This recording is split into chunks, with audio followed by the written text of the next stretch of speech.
yung mga tao nagtataka. Nung una kasi, si Paolo nag-announce na magpapatayo na siya ng bahay, di ba? Wow. Tapos doon naman sa isang interview mo na naman, biglang dinayalog mo sa mga alaga mo, si Paolo na nang walang bahay. Ano nangyari? Kala ko magpapatayo na siya. Dahil ba nawala ang tahanang pinakamasaya? Hindi na siya masaya na magpapagawa ng tahanan?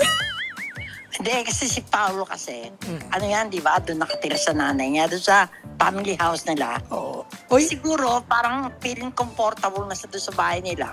Dahil dalawa lang naman sila magkapatid eh. Yung kapatid niya, meron ng asawa, meron ng sarili ng lugar. Kaya feeling niya, ako may bahay naman ako, ba't ako magpapatayo? Kaya laging yan, ang ginagawa, maghuhulog sa isang condo.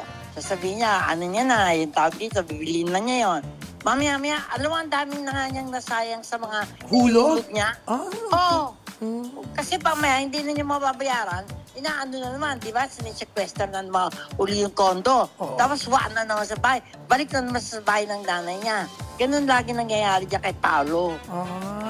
Kaya pala sinabi mo na siya na lang sa mga alaga mo walang bahay. Pero di ba nung una, magpapagawa na nga siya nung nasa Itbulaga siya, yung, di ba, tapos biglang naging tahanang pinakamasaya. Dahil sa pagkawala ba ng tahanang pinakamasaya, kaya hindi na siya masaya sa pagpapagawa.